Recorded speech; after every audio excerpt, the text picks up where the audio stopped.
Donc, on vous souhaite un bon matin. Est-ce qu'il est 11 heures, M. Albert? Oui. Oui?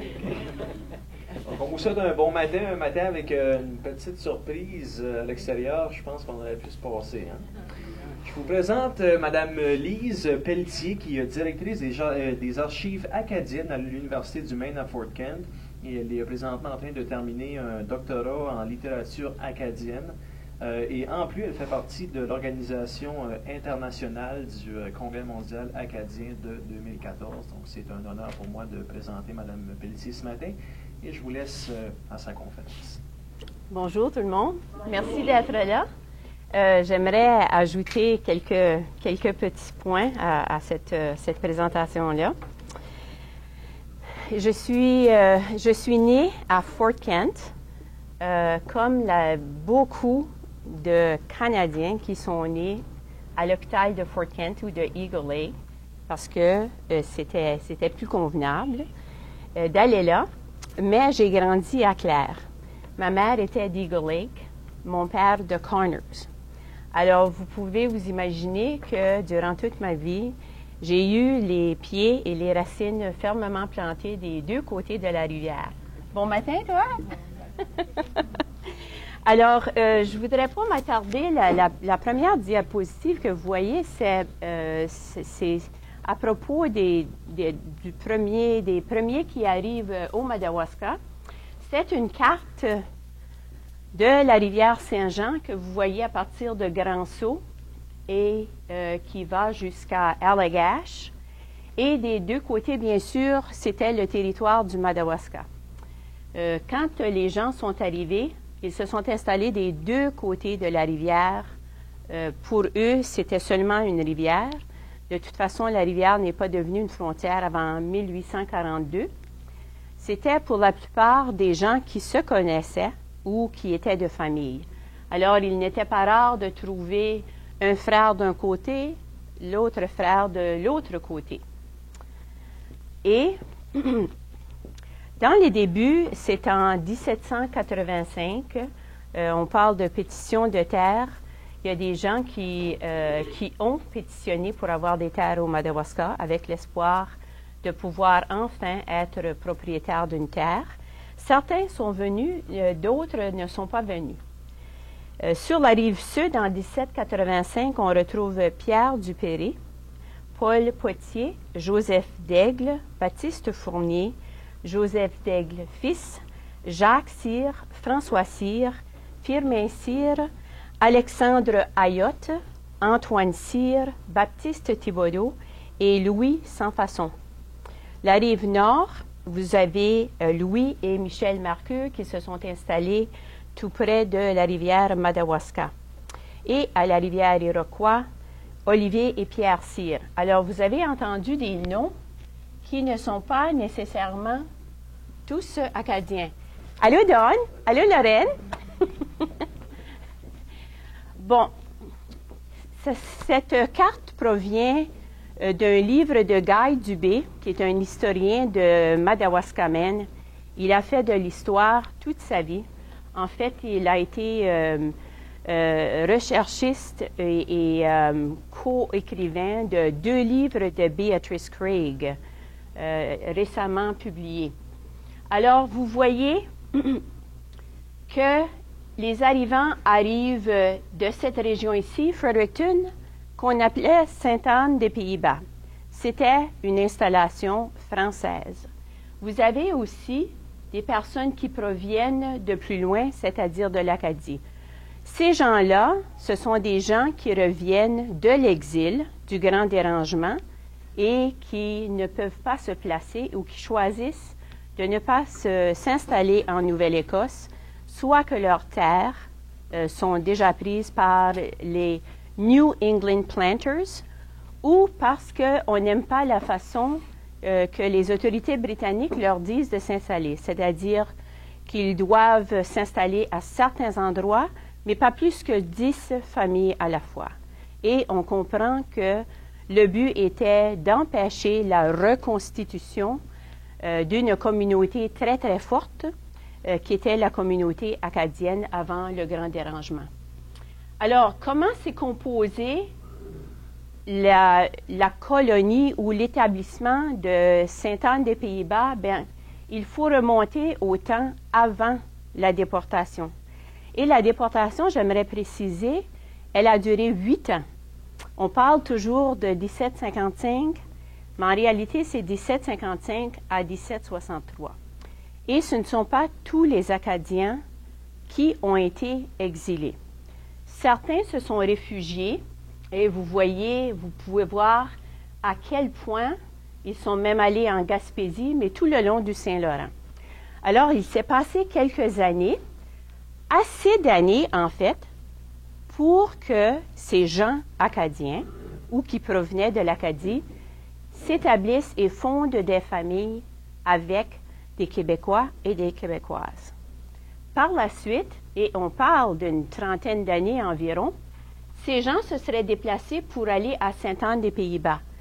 Et les familles avec les noms mixtes qu'on voit arriver en 1785 dans le Madawaska proviennent de cette partie-là, Sainte-Anne-des-Pays-Bas. Alors, qu'ils soient acadiens ou québécois, une chose est certaine, c'est qu'ils partageaient une langue, une religion, une attitude face à la vie. Et ça, c'est important, parce que c'est vraiment quelque chose qui reste. Et l'attitude à la vie, c'était, on a toujours espoir dans la vie. Peu importe ce qu'il arrive, on se ramasse et on continue. Il y avait aussi, quand on pense à la culture matérielle, la façon de construire les maisons, la façon d'avoir un four à bois, par exemple, pour le pain dehors, la façon d'élever les enfants, de faire la cuisine, etc. Alors, c'était tellement commun, et tous ces points-là en commun raffermissaient les liens de communauté entre les personnes qui sont venues s'installer au Madawaska. Alors, il y a eu, par la suite, ça s'est fait assez rapidement. En 1787, ils arrivent d'autres immigrants, ceux-là du Saint-Laurent. Alors, on a les Soucy, les Albert, les Michaud, Levasseur, Chauret, Saucier, Dubé, Beaulieu, Gagné, Guimont, Ouellette, Desnoyers, Dupéré, Lisotte, Fournier, Sans Façon. En 1790, s'ajoutent les patronymes suivants: Mazerolle, Boulet, Ayotte, Saucier, Martin, Leclerc, Potier, Hébert, Lisotte, Dubé, Gagné, Dumont, Tardy. Et Violette, Cormier, Leblon, Thériault et Ouellette. Vous voyez le mélange. Donc, les premières familles du Madawaska n'étaient pas uniquement acadiennes, mais acadiennes mélangées avec les Québécois et Québécoises et aussi des familles québécoises. Alors, qui étaient ces personnes? Maintenant, je vais vous parler d'une héroïne du côté, en fait, elle n'était pas vraiment du côté américain parce qu'elle vivait à la Grande Rivière. Elle s'appelait Marguerite Blanche Thibodeau et c'était l'épouse de Joseph Cyr. Et la raison pourquoi tout le monde l'appelait Tante Blanche, c'est parce qu'elle venait d'une grande famille. Elle avait beaucoup de neveux et de nièces tout le long de la colonie du Madawaska.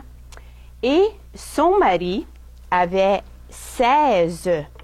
Il avait 16. Attendez un petit peu. Il avait 8 frères, son mari.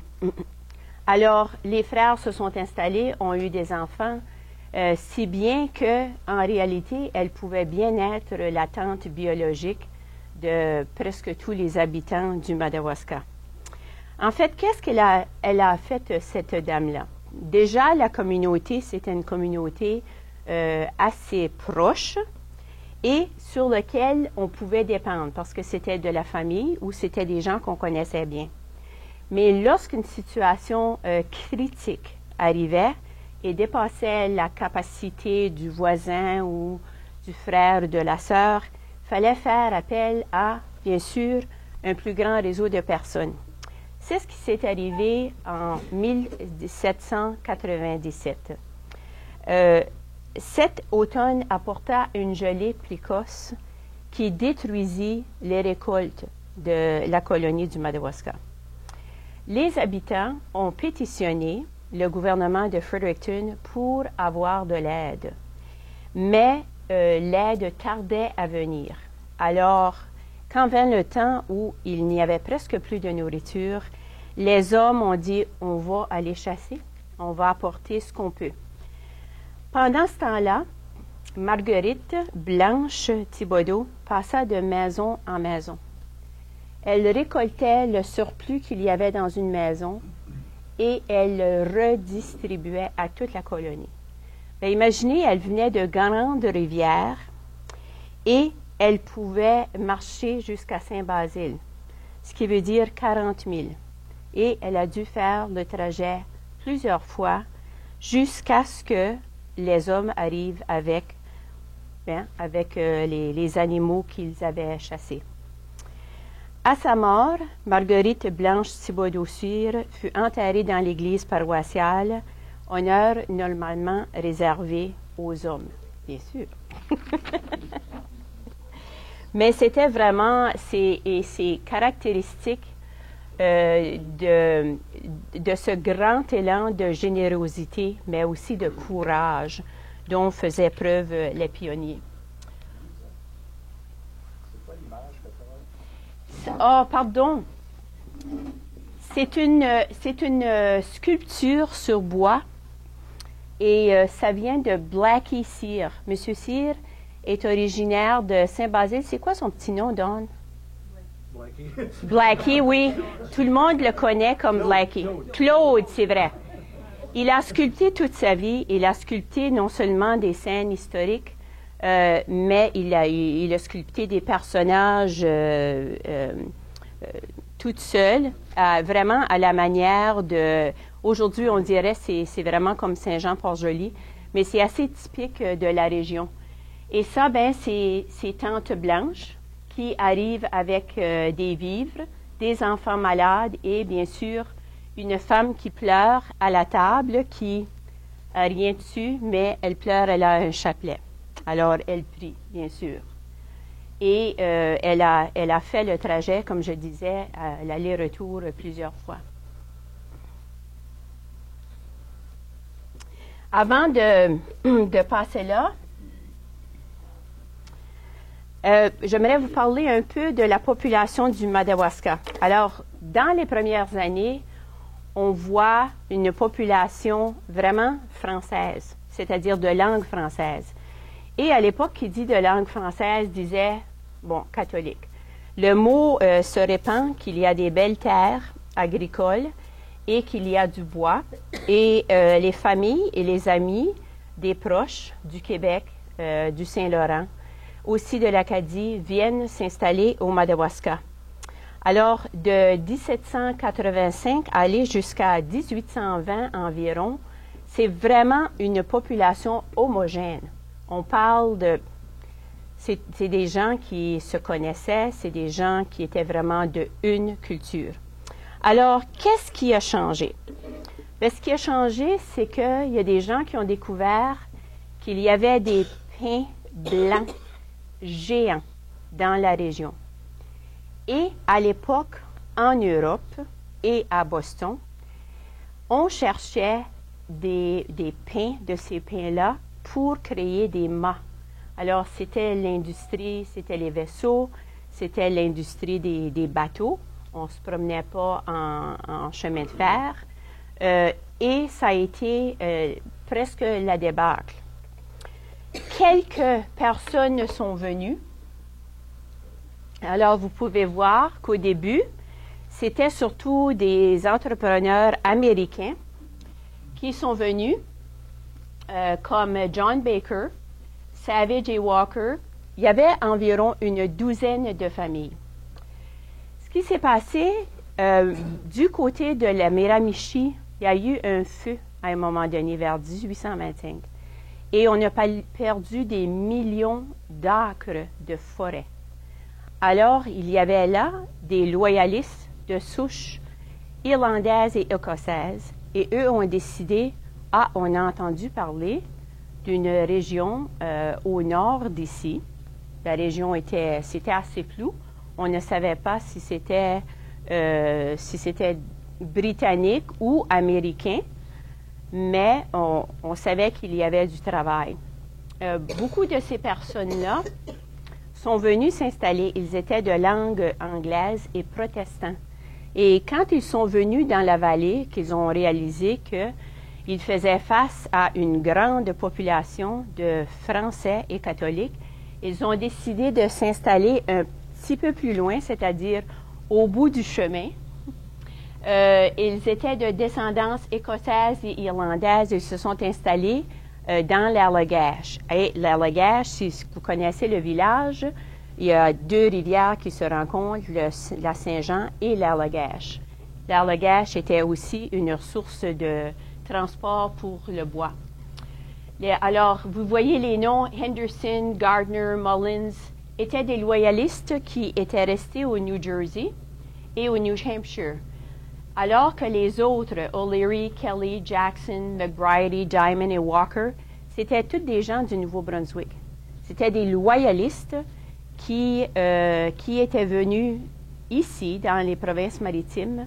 30 000 loyalistes et leurs familles sont venus ici à la fin de la guerre d'indépendance, alors que les Britanniques avaient perdu et la plupart des loyalistes ne se sentaient plus à l'aise de vivre dans un pays contre lequel ils avaient peut-être été engagés en guerre contre leurs voisins ou même certains membres de leur famille. Alors, ils ont demandé à l'Angleterre de leur donner des lots, de leur permettre d'aller vivre ailleurs parce qu'ils ne voulaient plus retourner en Angleterre. Et la Grande-Bretagne leur a dit, nous avons des colonies au nord. Bien sûr, ils voulaient dire le Canada. Et c'est comme ça que les loyalistes sont arrivés. Alors, de 1785 à 1800, la population du Madawaska est passée de 174 à 456.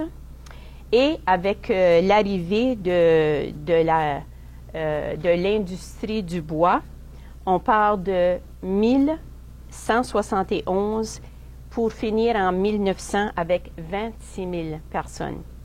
Et ce sont des données, les données combinées le recensement du Canada et des États-Unis. Alors, c'est une photo de la Drave dans la région de l'Allagash et un moulin à Fort Kent. Il y avait énormément de moulins et le bois se vendait bien. Et bien sûr, cette industrie du bois, qui allait avoir le bois et où les frontières étaient limitées, c'est devenu un problème à partir de 1820, puisque l'État du Maine est devenu un État indépendant. Alors, il fallait délimiter la frontière. Finalement, la frontière a été délimitée en 1842 et les personnes qui sont venues faire les études, Webster et Ashburton, ont décidé que la rivière devait être internationale, c'est-à-dire qu'elle ne devait pas appartenir ni à la Grande-Bretagne ni aux États-Unis, puisque les deux pays et les citoyens des deux pays commerçaient dans l'industrie du papier et du bois. Il ne fallait pas empêcher le bois d'être transporté. Et la rivière Saint-Jean, bien sûr, va jusqu'à la baie française ou la baie de Fundy pour ensuite aller à l'Atlantique. Alors, qui aurait contrôlé la rivière, bien sûr, aurait eu le monopole des pins. Alors, ça ne pouvait pas arriver. Qu'est-ce que ça voulait dire maintenant pour les gens de notre région en 1842? Bien, je peux vous dire que pour eux, les douanes, ça n'existait pas en 1942. Moi, je sais que ma grand-mère vivait à Saint Francis en 1886, puis elle me dit tu veux quelque chose, t'embarques dans ton bateau, puis tu vas de l'autre bord. C'est pas plus compliqué que ça. Et il y avait même des prêtres qui disaient en chair non, la contrebande, le smuggler, là, c'est pas un péché, ça. Non, énervez-vous pas avec ça, c'est pas un péché.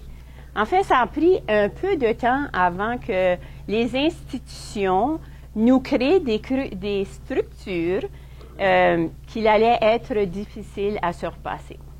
Disons que les Américains, pour leur part, c'est-à-dire les nouveaux Américains, ceux de la côte sud de la rivière Saint-Jean, ont quand même embrassé leur nouvelle patrie, parce que, bien sûr, ils n'avaient pas le choix.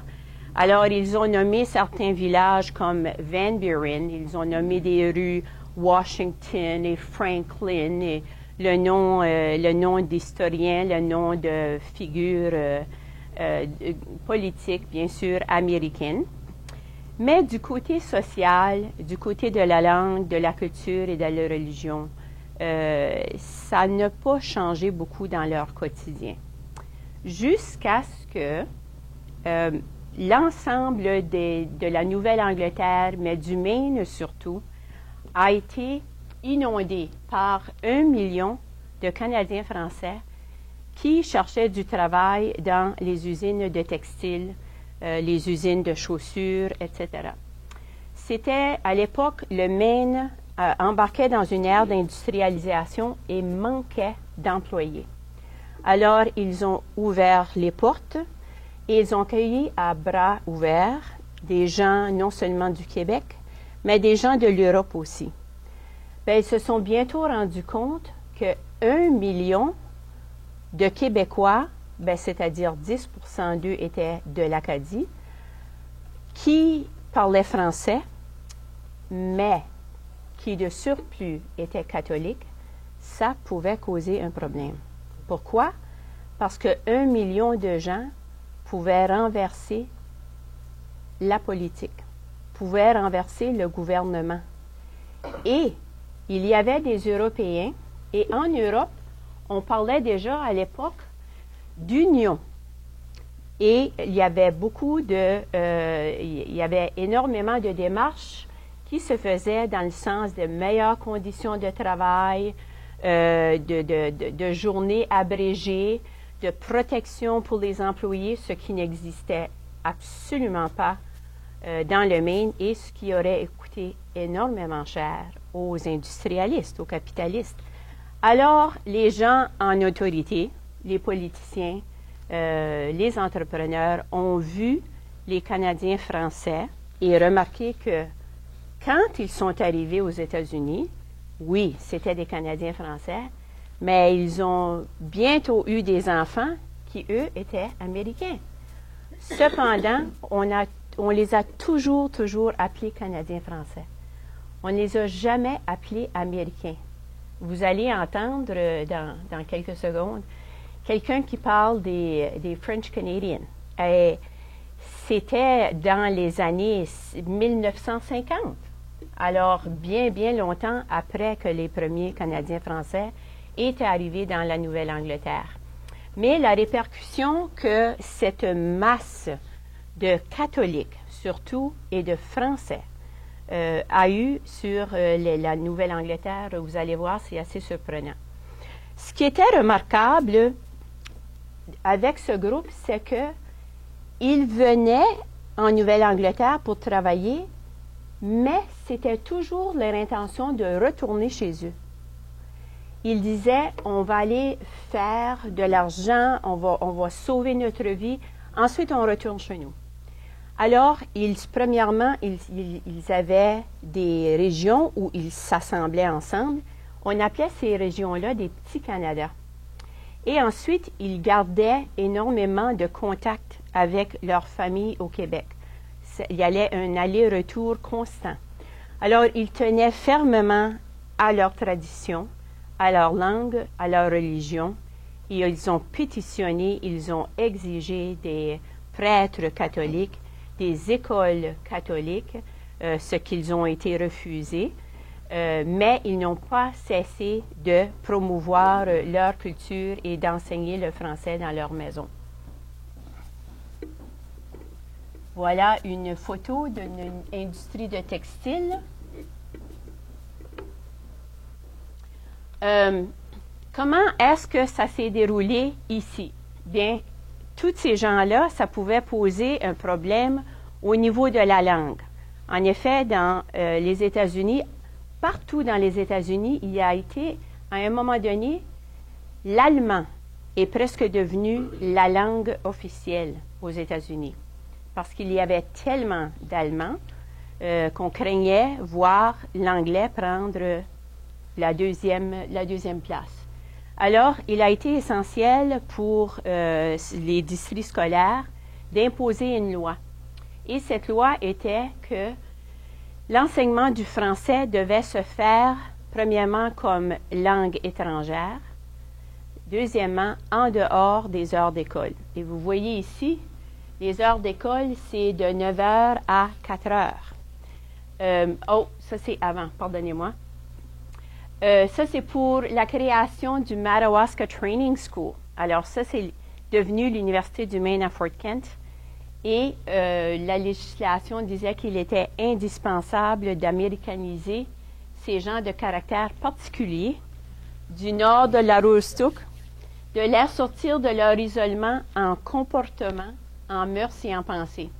Et c'est comme ça que l'Université du Maine à Fort Kent a été créée sous l'appellation Madawaska Training School, parce qu'il formait des enseignants qui allaient ensuite aller dans les écoles enseigner l'anglais. C'est vraiment, vraiment intéressant de voir le revirement, parce qu'aujourd'hui, l'Université du Maine à Fort Kent, et depuis une vingtaine d'années, dans sa mission, une de ses missions critiques, est la célébration, la préservation de la culture acadienne et québécoise de la vallée Saint-Jean.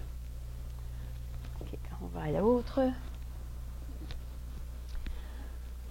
Ça, c'est en 1896. Je m'excuse, je vais le lire parce que c'est tout petit.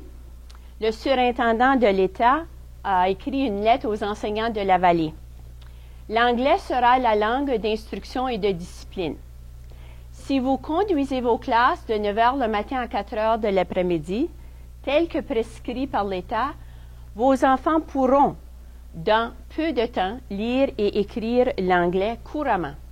Lorsque je visiterai vos écoles l'automne, il écrit la lettre dans le mois de mai, il s'attend que les enfants vont être bilingues au mois de septembre. Je serai en mesure de décider si vous vous conformez aux exigences de la loi. Cette question est de première importance. Vous auriez le risque de perdre les fonds que vos villages reçoivent de l'État. Alors, c'était une menace, mais à l'époque, il y en a qui ont passé juste à côté. Ils ont fait des couvents, religieux, des écoles françaises. Il fallait payer, bien sûr, mais la plupart du temps, c'était des religieuses et des religieux qui ne demandaient pas beaucoup d'argent et qui, malgré tout ça, ont continué à enseigner en français. On va voir plus tard, dans les années 50, 40, 60 et même plus tard, comment cette loi-là, qui a été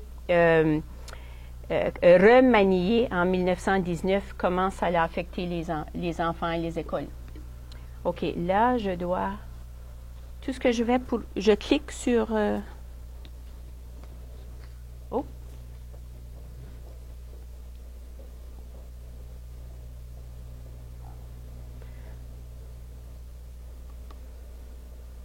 Oh, c'est pas ça.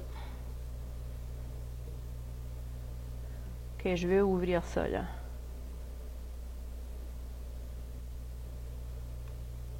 Non.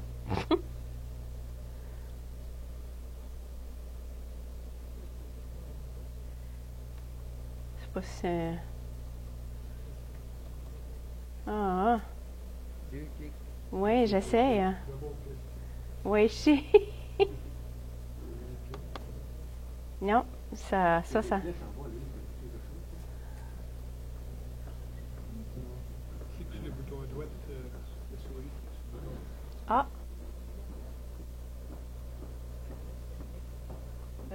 OK. Il y en a-t-il un que c'est Go to Slide? Non. C'est ça. Non. Il n'y a pas Open. C'est quelque chose avec Swahili.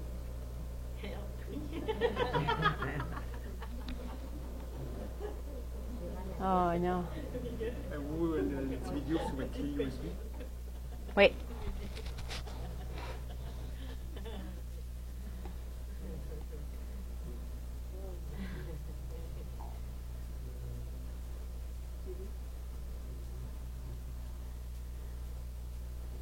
C'est Removable Disk. Ouais. Celui-là. Un peu plus bas.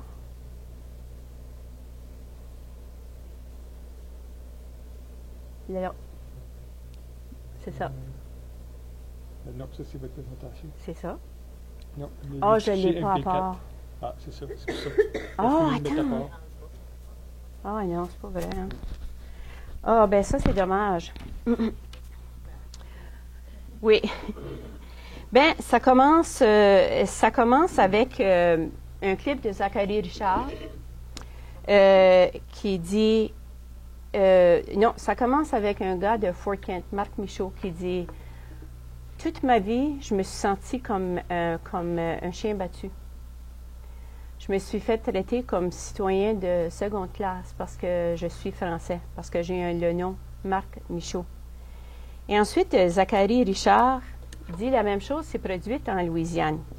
Il parle de gens qui parlent le français, mais dit ils sont gênés. C'est difficile pour eux de parler aux plus jeunes parce qu'ils se sentent insécures et parce que c'est humiliant d'une façon, je ne sais pas, parce que le français est encore associé à l'infériorité. Une dame de Woonsocket, Rhode Island, où il y avait plusieurs Canadiens français, elle n'est pas gênée. Elle dit, il y avait une autre raison qu'on nous disait que les Canadiens français étaient stupides. Ils étaient trop lâches pour apprendre l'anglais. Et quand ils l'apprenaient, ils le parlaient avec un accent très prononcé qu'on appelait Canuck. Tout le monde à Woonsocket, Rhode Island, avait cet accent, sauf quelques Irlandais, Italiens ou Polonais. Tout le monde était Canadien-Français. On nous a appris à haïr les Canadiens français. Les gens haïssaient les Canadiens français. On les appelait Canuck ou Frog. Je me souviens que j'étais d'accord. C'est une femme d'une 50aine d'années. Je trouvais rien de mal à les traiter ainsi parce que j'ai grandi dans une atmosphère raciste envers les Canadiens français. Alors, vous voyez cette dame d'une 50aine d'années. Le film a été, le documentaire a été réalisé en 2004 et c'est encore ce qui se passe. Ensuite, il y a 2 articles de journaux et le premier, ça vient du New York Times et la manchette dit « Québec a été transféré en masse à Manchester, Fall River et Lowell, Massachusetts, où ils ont la majorité du pouvoir aujourd'hui. Ils sont éduqués en français par des prêtres catholiques qui créent toutes sortes d'obstacles à l'assimilation des Canadiens français, à la vie et à la pensée humaine. » Alors, vous voyez qu'il y avait déjà un mouvement, et ces journaux datent de 1890. Alors, il y avait déjà un mouvement, il y avait une hantise, il y avait une appréhension de ce nombre grandissant de Canadiens français qui étaient maintenant franco-américains, mais ils pouvaient vraiment renverser l'autorité politique, sociale, industrielle. Cependant, le plus grand mal fait aux Franco-Américains fut une période que plusieurs aimeraient oublier, un temps de violence où le Ku Klux Klan voulait devenir la force politique dominante dans le Maine. Les industrialistes, leaders politiques et ministres protestants en chair encourageaient leurs fidèles à joindre les rangs du KKK. Si bien que dans les années 1920, le KKK pouvait se vanter d'avoir des centaines de milliers de membres dans le Maine et le Massachusetts, plus de membres dans le Maine et le Massachusetts que dans l'Alabama, le Mississippi ou tout autre État du Sud. Alors, vous vous imaginez que le KKK dans les États du Sud, quelle était leur victime? Est-ce qu'il y avait des Noirs dans le Maine? C'est à peu près l'État le moins multiculturel encore aujourd'hui et la cible était les catholiques français. Très clairement. Le KKK dans le Maine était particulièrement intimidant parce qu'il était très visible dans la vie civique et quotidienne des résidents. Ailleurs, dans les États-Unis, les KKK étaient connus comme une fraternité secrète, vouée à la supériorité de la race blanche. Leurs membres étaient violents et, en guise de menace, brûlaient des croix la nuit, battaient et même tuaient leurs victimes. Cachés sous de grands draps et de chapeaux pointus, ils ciblaient les Noirs dans les États du Sud. Mais dans le Maine, il n'était pas nécessaire pour eux de se masquer. Les Klansmen, ils étaient les voisins, les maires, les leaders communautaires. Moi, je suis journaliste à la retraite du Maine. Il y a plusieurs lieux qui m'ont dit comme toi, que tu as été brûlé en arrière de Bob Service Center sur la côte. Mais il n'y a personne qui veut dire ça là, officiellement parce qu'ils sont encore, les lieux sont encore très intimidés. Oui. J'ai entendu ça, moi aussi, je vais te conter ce que j'ai entendu. Ah ouais, on met ça ensemble.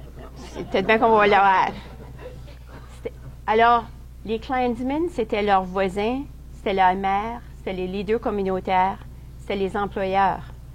Le Maine, qui a toujours été l'État le moins multiculturel de la nation, c'était certainement pas pour les Noirs que le KKK était présent, mais les catholiques français dont le nombre menaçait de renverser le pouvoir politique et industriel. Le premier défilé des KKK en plein jour a eu lieu dans toute la nation, là, a eu lieu dans le Maine, à Milo, en 1923, le 3 septembre. Il y avait une quarantaine de mille de membres. À la surface, le clan se présentait comme tout autre organisme fraternel et social. Il y avait même une organisation de femmes Klansmen qui adhéraient aux mêmes principes que ceux des hommes. Il y avait même des poupées qui étaient façonnées à l'image du Klansman avec le grand chapeau, le drap. Cette poupée pouvait servir de décoration de table ou elle pouvait être donnée pour que les enfants puissent jouer avec. Alors, vous voyez, il y a une indoctrination là qui se fait. En 1925, les KKK ont élu un gouverneur, Brewster, et ils ont célébré sa victoire en faisant brûler une croix. Ce symbole, c'était une célébration, mais c'était aussi un avertissement. Plusieurs descendants de Canadiens français qui vivaient ces années de racisme, de haine et de violence contre eux prirent à ce moment-là la décision d'angliciser leur nom et d'arrêter de parler français à leurs enfants. La couleur de leur peau étant la même que celle des protestants anglais, ils sont devenus la minorité invisible du Maine. Savez-vous qu'au Maine et ailleurs aux États-Unis, il n'existe pas de cochet où c'est marqué franco-américain. Vous avez toutes les races et les ethnicités possibles, mais vous n'avez pas franco-américain. Alors, nous n'existons même pas légalement. Et dans le Maine, disons, à un moment donné, on parle de 40% des personnes qui étaient de descendance de Canadiens français. Alors, ça fait toute une minorité invisible qui se cache en silence. La campagne anti-française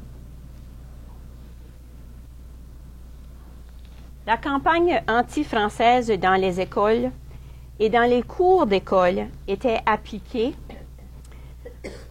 très fermement, l'Assemblée législative de l'État du Maine a adopté English Only, une loi qui interdisait d'employer le français comme langue d'instruction dans les écoles. Et bien sûr, il y avait la menace de retirer les fonds de l'État si les écoles, les classes ou les enseignants ne se conformaient pas à cette nouvelle loi.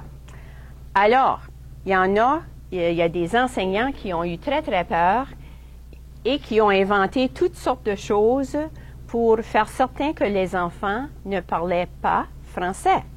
Et il ne fallait pas qu'ils parlent durant la classe, mais aussi à l'extérieur de la classe. Alors, j'ai 2 petites histoires à vous conter. Une, c'est une histoire de Dawn. En fait, peut-être bien que Dawn pourrait vous la conter.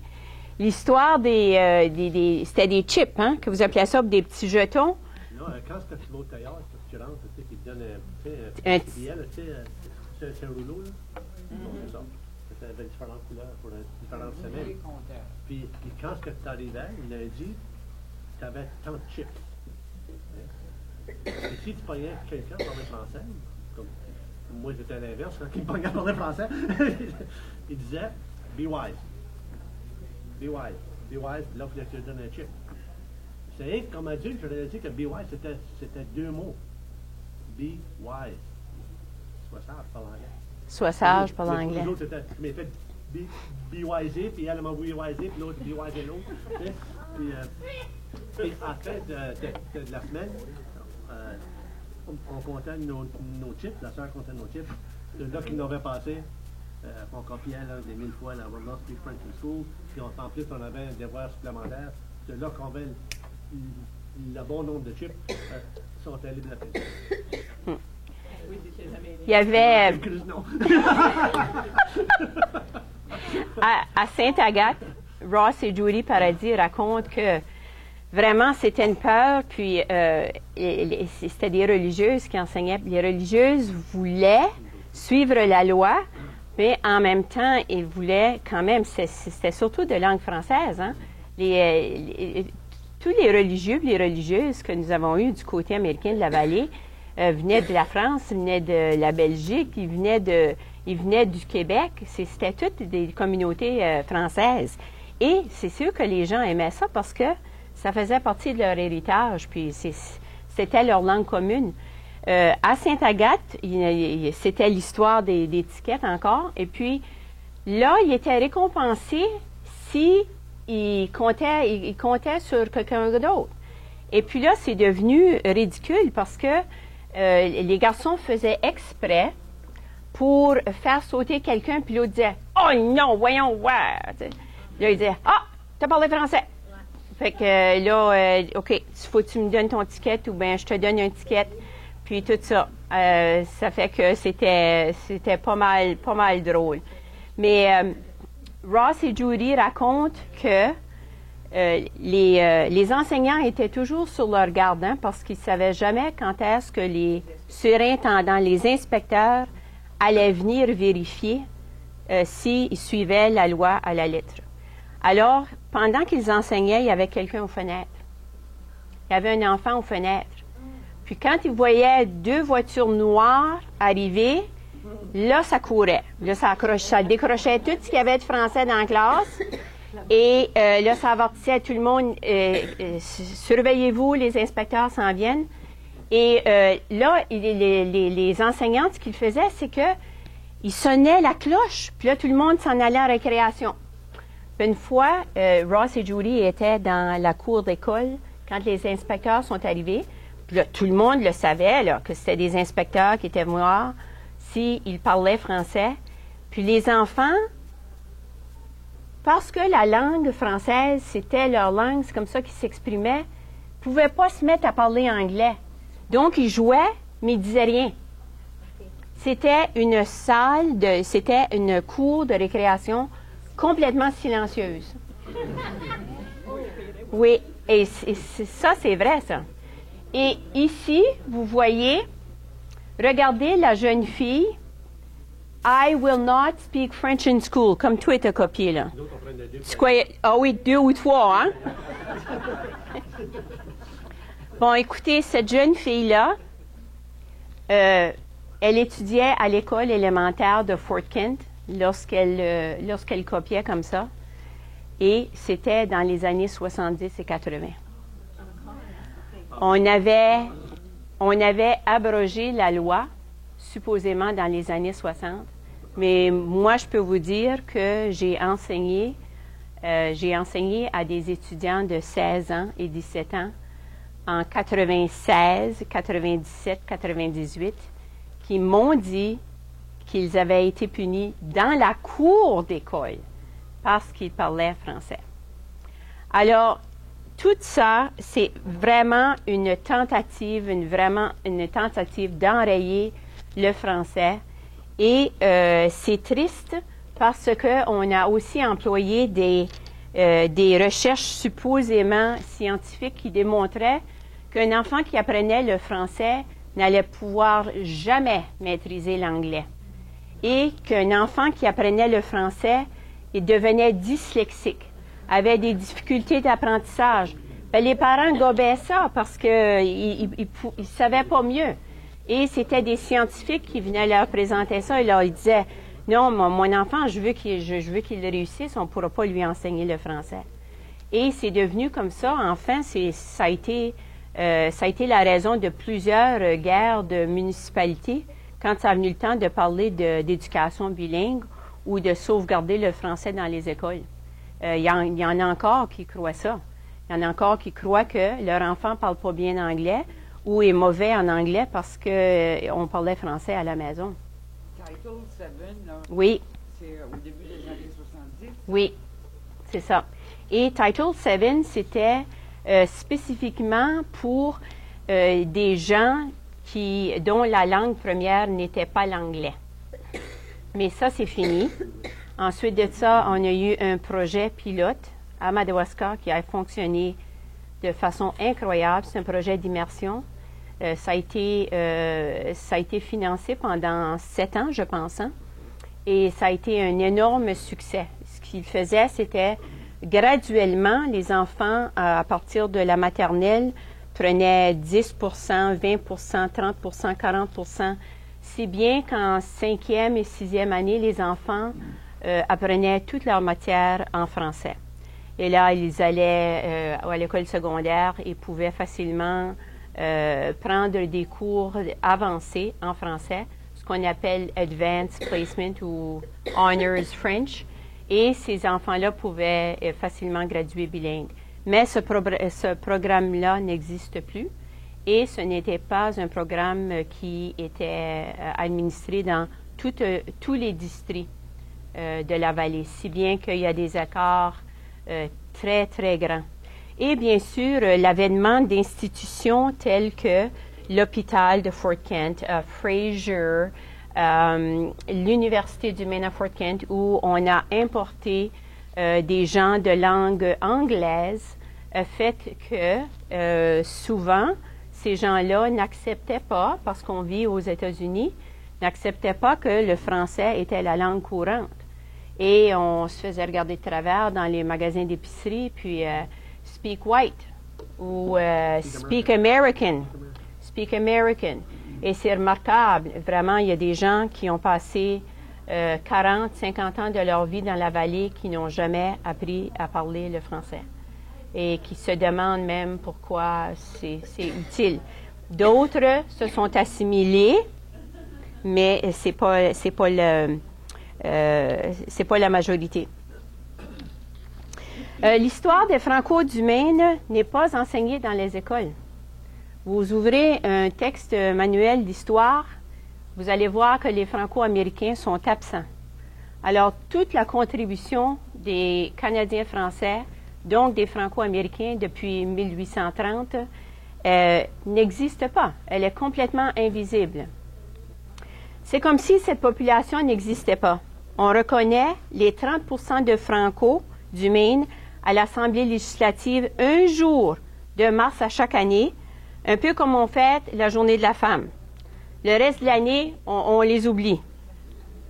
Le français disparaît à un rythme alarmant dans les écoles. Rarement enseigné dans les écoles élémentaires de la vallée, Il est enseigné comme langue étrangère au secondaire, parlé de moins en moins dans les maisons. Et nous sommes maintenant à la génération qui ne l'entend pas, ne le comprend pas, ne le parle pas. C'est inacceptable. Il faut agir avant que le français n'existe plus dans la vallée du côté américain.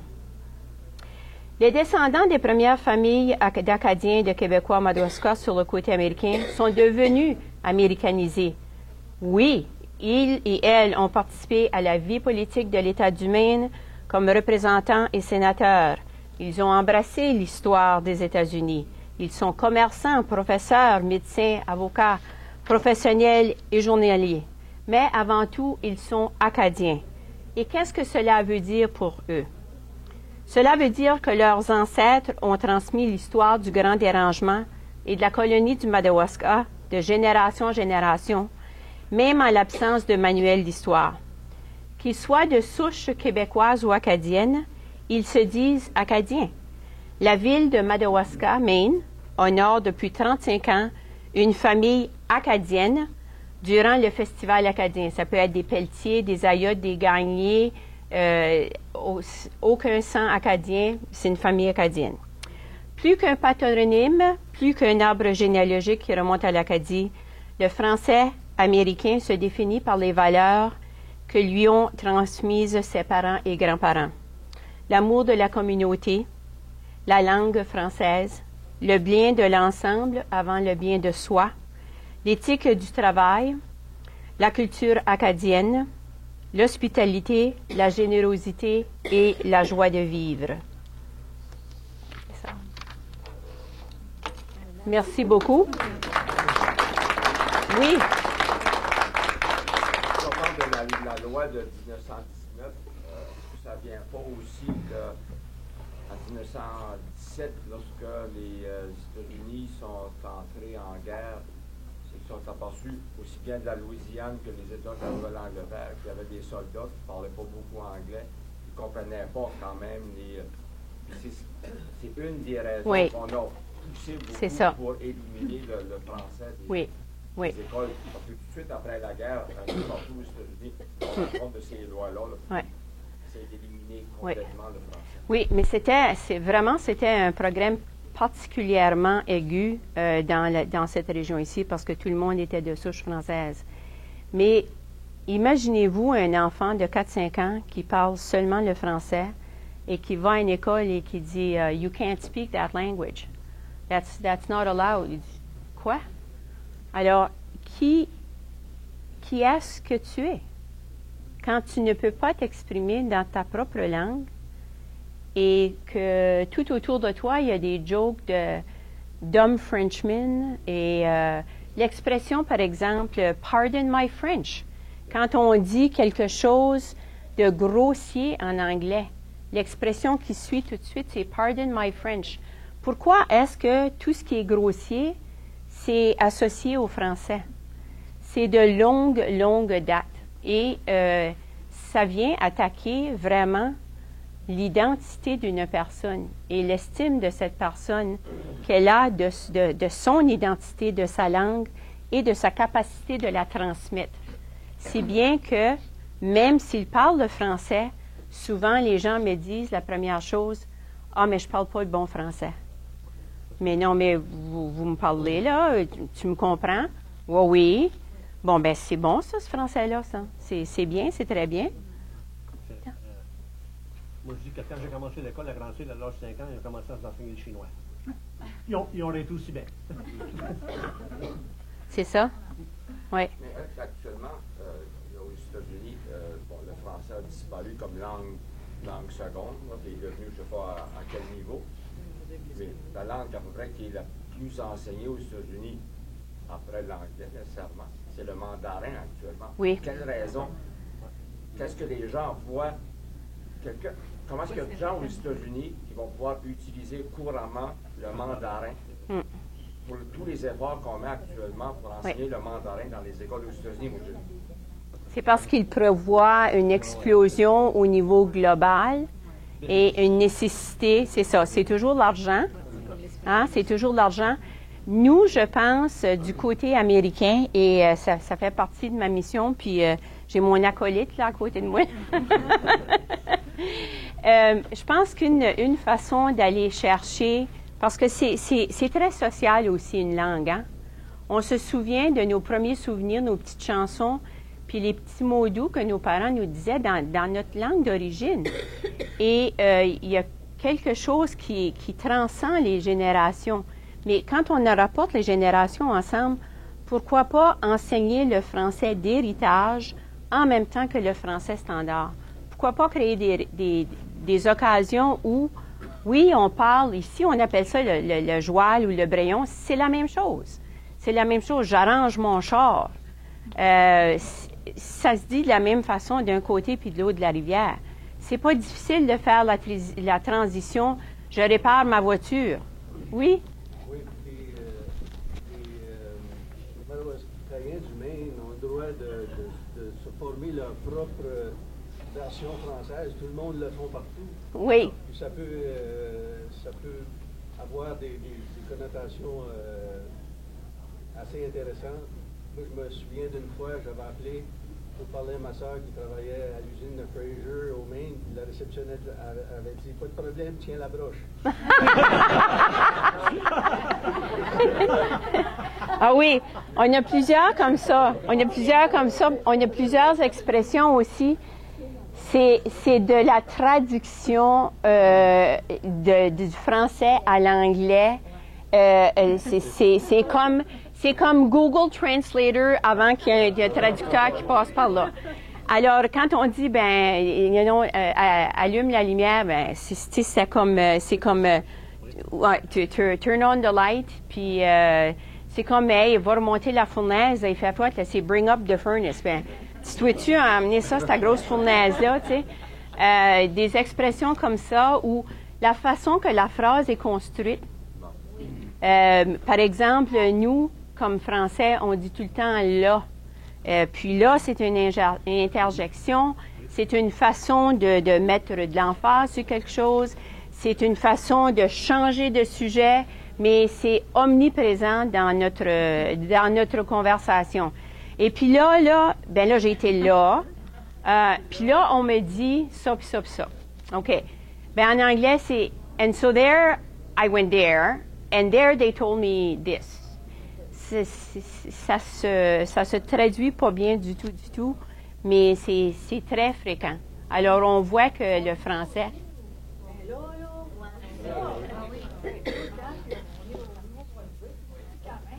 Oui. Non, c'est ça. Ça existe, mais ça fait partie de l'héritage des raconteurs d'histoires aussi, hein? On aime ça, conter des histoires. Oui. J'aime ce que vous avez dit au sujet d'apprendre les deux langues, le français standard. Parce que l'autre français, moi je suis à l'Anamco, tous ces mots-là que nos grands-parents, nos parents nous ont connus, c'est des trésors, c'est Oui, des bijoux. exactement. On doit les conserver. Oui. Puis moi, j'étais enseignante, j'enseigne à travers le Canada. Et quand j'ai retourné à Merlancook en 2006, j'ai fait de la suppléance. Lorsque les petits-enfants maternels disaient « Ah, je vais amorrer mon souvenir », je les corrigeais pas. Hein. Oui. Je disais « Ah, tu vas l'attacher pour avoir les... » Oui, c'est ça, exactement. C'est une richesse qu'on a. Oui. Puis moi, ça fait... Depuis 89 que j'ai sorti mon premier livre, ça fait 20 ans que je passe dans des écoles à travers le pays, puis tous ces vieux mots-là qu'on se moquait des autres, c'est même un truc qu'on a. Je fais mon âge, je fais ma vie avec ça. Alors, mais dans le temps, c'était pas la mode. Oui. J'ai passé, je suis allée 3 fois en Louisiane, prendre mes étudiants. Puis lorsque je commençais à parler, il y avait silence dans la classe. Puis là, en Louisiane, ils sont enseignés par des Suisses, des Français, des Québécois, de partout. Et j'ai pensé, oh non, ils comprennent pas mon accent. J'ai dit, oh, vous comprenez pas mon accent. Oh, puis il a dit, oh, Charles, tu parles comme ma grand-mère. Alors, j'ai pensé, oh, wow, c'est bon de valoriser ça. Exactement. C'est ça. Parler un français standard. Mais en Louisiane, il y a même un endroit où les gens ont envoyé leurs enfants en immersion. Parce qu'en immersion, ils apprenaient une autre langue, un autre français. Ah oui.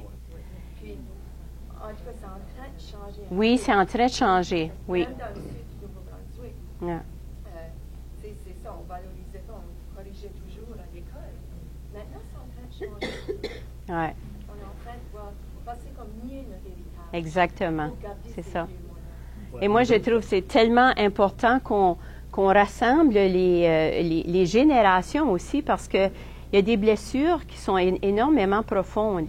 Mais quand on valorise et on reconnaît ces mots-là, cette façon-là de parler et qu'on dit c'est du bon français, continuer, là, on les engage. Puis en France, ils nous comprennent.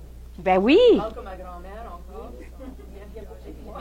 Mais je me sens bien, mais avant, comme chiac. Chiac, c'est un mélange d'anglais Oui. et français. Mais il y a aussi dans le sud-est, on a beaucoup de vieux mots. Oui, oui. Qui sont précieux, qu'on peut garder. Moi, Oui. quand j'allais à l'école, on ne parlait pas souvent d'anglais. Ça bouge évoluer. le Oui. chiac.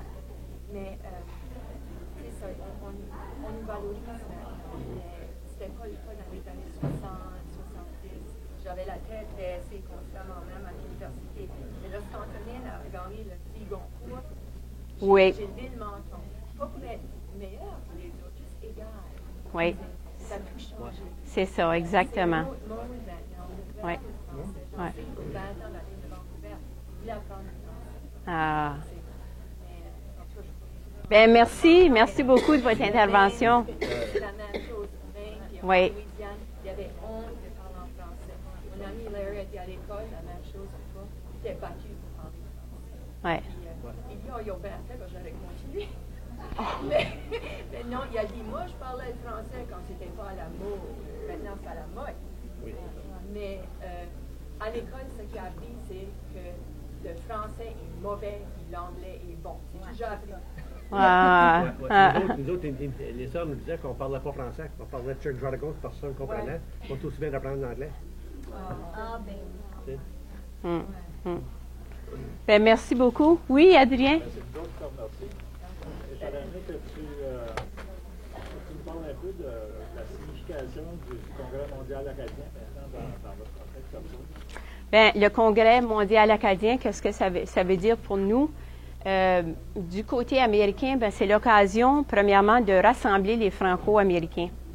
Et bien qu'il y en a plusieurs qui aient perdu leur langue, la visibilité du français, premièrement, mais aussi la possibilité de rencontrer des gens qui ont un même vécu.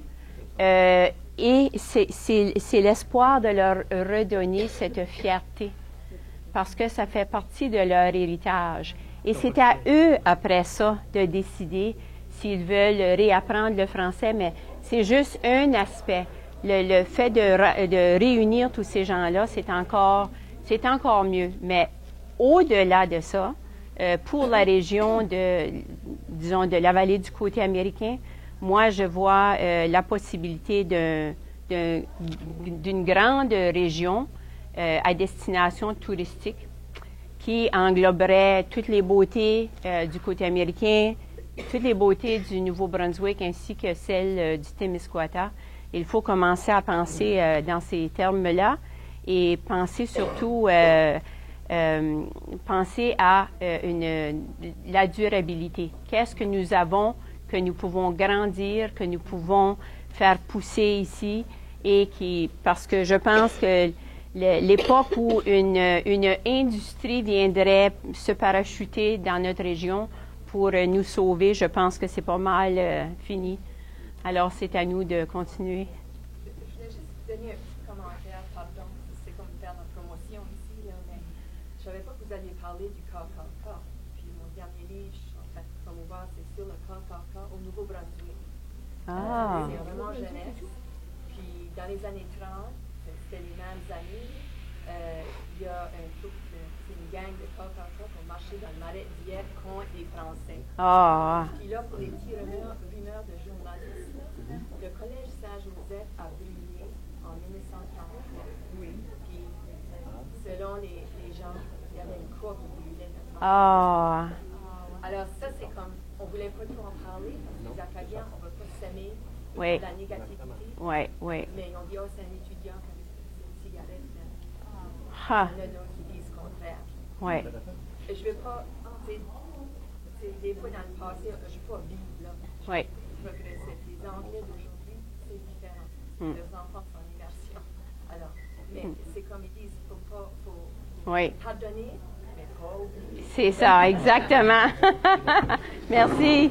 Merci. Merci.